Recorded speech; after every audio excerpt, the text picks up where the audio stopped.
नमस्कार दोस्तों, आज के इस वीडियो में हम ट्रिक्स के साथ सीखेंगे इंग्लिश पढ़ना, लिखना और इंग्लिश बोलना। दोस्तों, अगर आपको भी अभी तक इंग्लिश पढ़ना, लिखना या इंग्लिश बोलना नहीं आता है, आपको ऐसा लगता है कि इंग्लिश सीखना मुश्किल है, हम इंग्लिश नहीं सीख पाएंगे, तो इस वीडियो को एक बार ज़रूर देखिएगा। क्योंकि आज सबसे आसान तरीके से दोस्तों, ऐसा अगर कोई ऐसा आदमी है जो लाइफ में कभी स्कूल नहीं गया हो, उसने ना तो टीचर देखा ना तो बुक्स देखी, वो भी इस तरीके से आसानी से इंग्लिश बोलना सीख सकता है। Okay.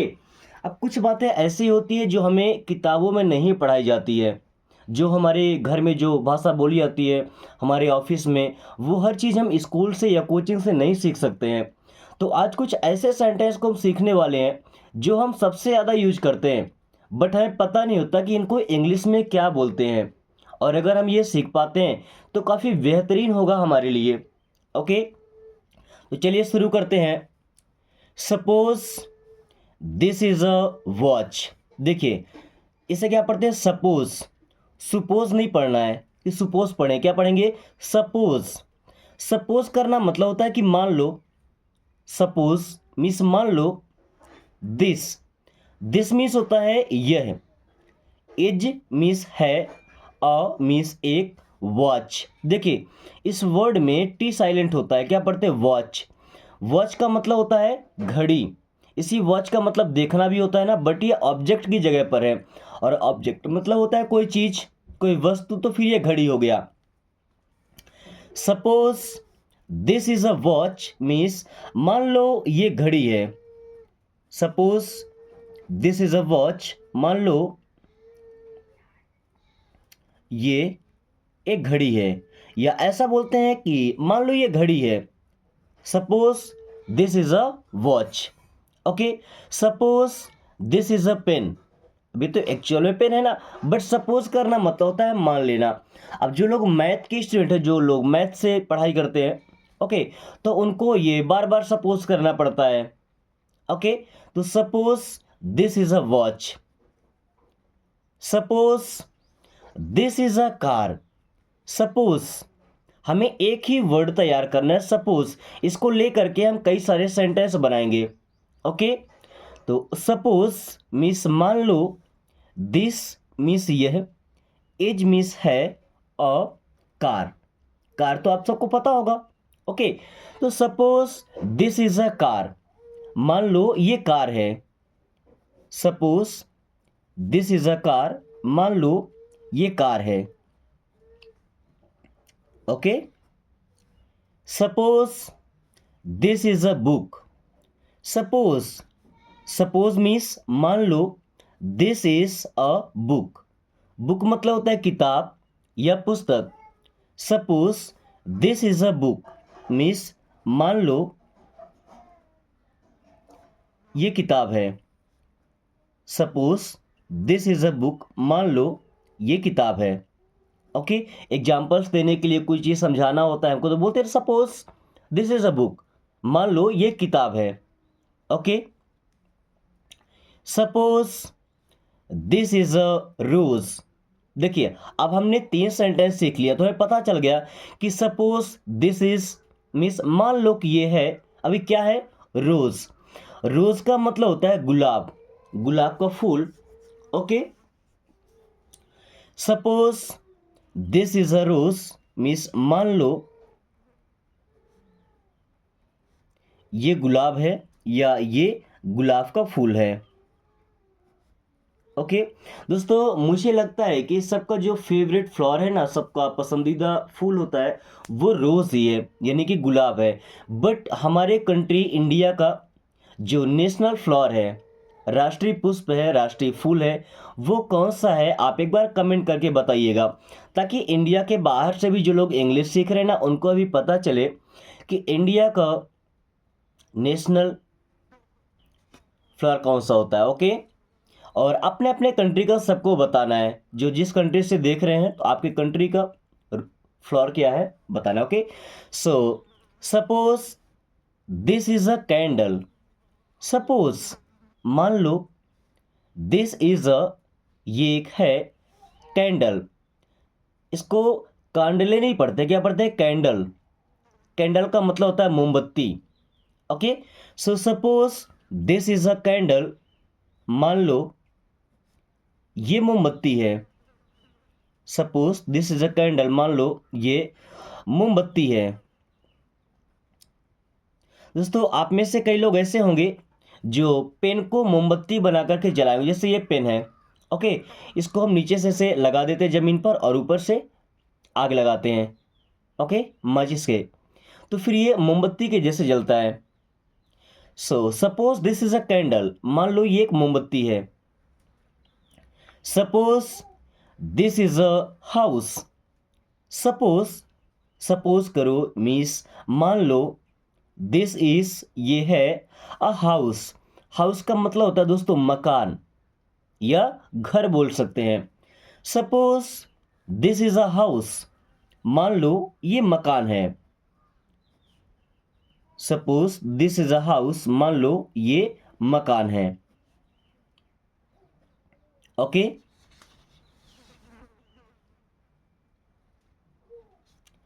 Suppose you are a man.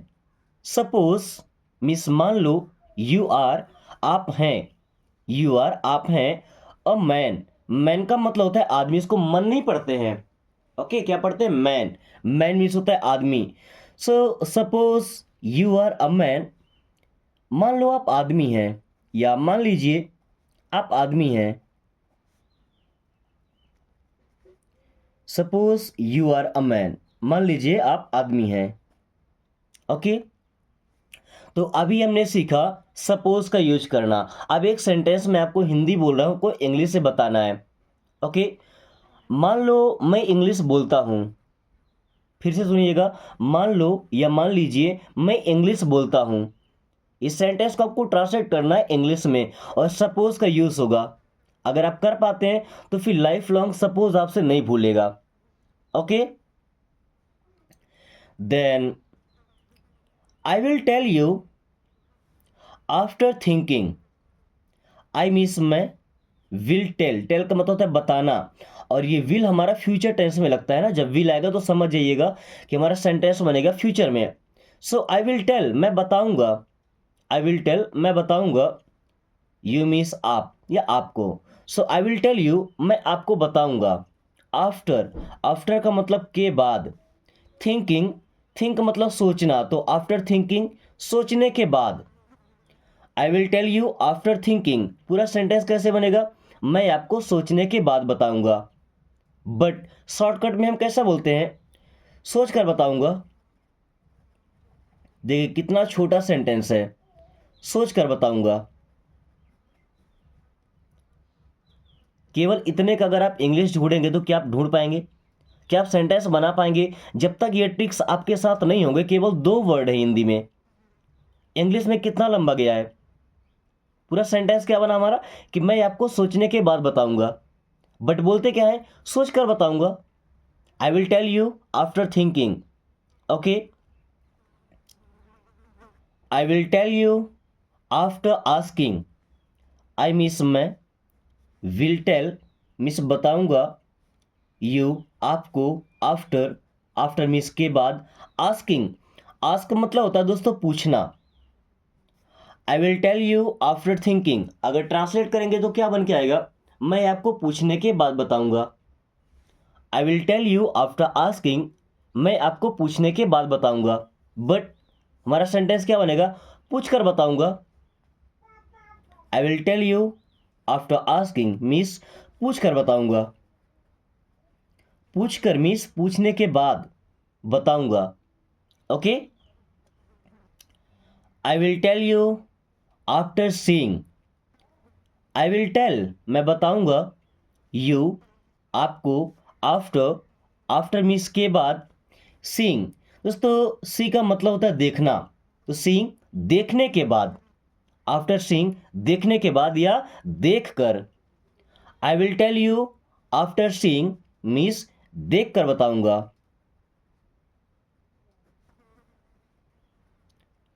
I will tell you after seeing देख कर बताऊंगा।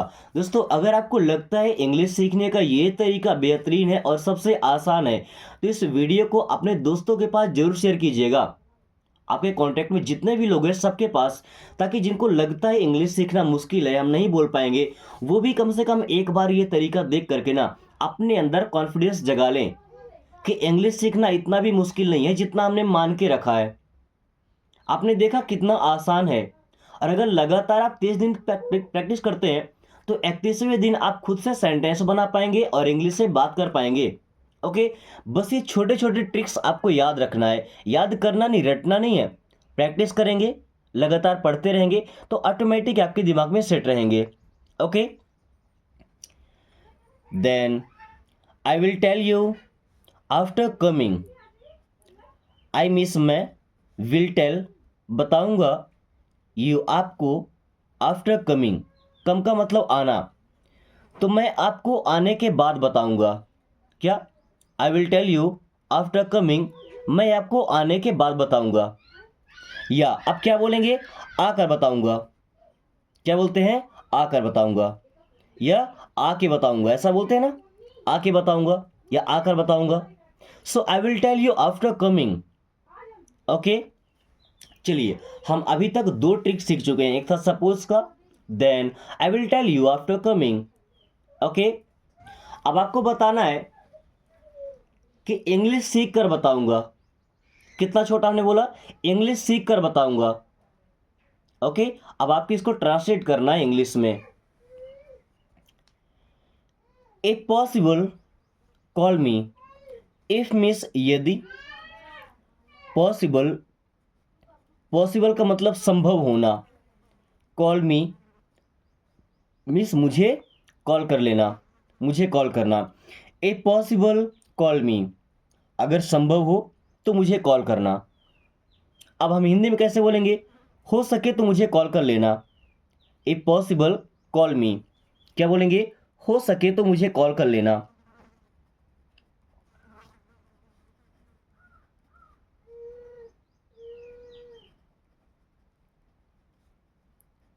हो सके तो मुझे कॉल कर लेना।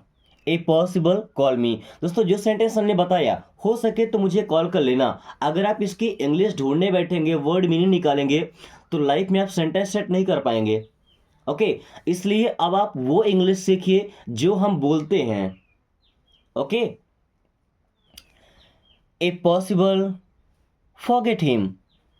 ए पॉसिबल यदि संभव हो या हो सके तो, फॉरगेट, फॉरगेट का मतलब भूल जाओ, हिम मीन्स होता है उसे। Okay, a possible forget him, हो सके तो उसे भूल जाओ। ए पॉसिबल फॉरगेट हिम, हो सके तो उसे भूल जाओ।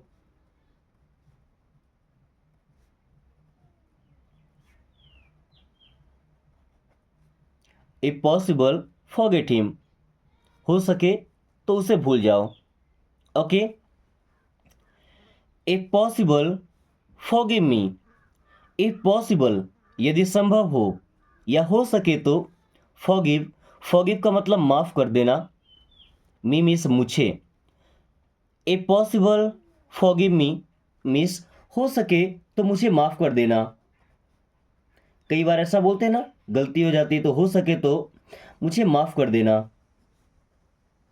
हम आपका साथ नहीं दे पाए, हम आपके साथ लाइफ में नहीं चल पाए, so if possible forgive me, हो सके तो मुझे माफ कर देना। If possible tell him everything. If possible हो सके तो, टेल बता देना, हिम मीन्स उसे, एवरीथिंग, एवरीथिंग का मतलब होता है सब कुछ। If possible tell him everything means हो सके तो उसे सब बता देना। इफ पॉसिबल मीन्स हो सके तो, टेल हिम एवरीथिंग उसे सब बता देना या सब कुछ बता देना।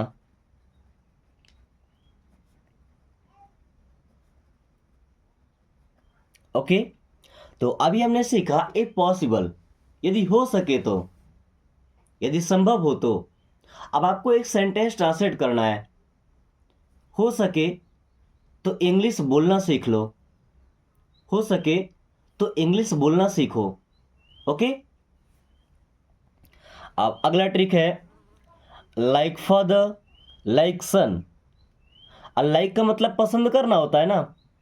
अब देखिए लाइक का मतलब क्या निकलता है। लाइक फादर, फादर का मतलब पिता, बाप।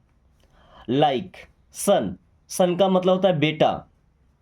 तो लाइक फादर लाइक सन, जैसा बाप वैसा बेटा। लाइक फादर लाइक सन मीन्स कई बार आप ऐसा बोलते होंगे ना, जैसा बाप वैसा बेटा। लाइक फादर लाइक सन, जैसा बाप वैसा बेटा। अब अगर आप इनकी वर्ड मीनिंग आप ढूंढेंगे और सेंटेंस बनाएंगे तो क्या बन पाएगा? आप एक बार बताइए, क्या आप इनकी वर्ड मीनिंग ढूंढ करके और सेंटेंस सेट करेंगे तो ये सेंटेंस बन पाएगा? मुझे नहीं लगता कि ऐसा पॉसिबल है। Okay, like mother like daughter, like mother, mother means माँ। लाइक डॉटर, क्या पढ़ते हैं? डॉटर, डॉटर का मतलब बेटी, पुत्री, है ना। So like mother like daughter means जैसी माँ वैसी बेटी, जैसी माँ वैसी बेटी। बोलते हैं ना, जैसी माँ वैसी बेटी। ये हम तारीफ करने के लिए बोलते हैं और किसी को टॉन्ट मारने के लिए, ताने मारने के लिए वैसा बोलते हैं। So like mother like daughter, जैसी माँ वैसी बेटी। Like brother like sister, like brother means जैसा भाई, लाइक सिस्टर वैसी बहन। Like brother like sister means जैसा भाई वैसी बहन।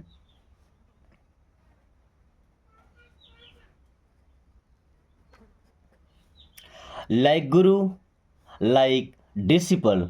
देखिए लाइक गुरु, गुरु का तो मतलब समझिए गुरु किसे बोलते हैं, है ना। टीचर को ही पहले गुरु बोलते थे, या जो सिखाने वाले होते हैं हमारे गुरु ही होते हैं।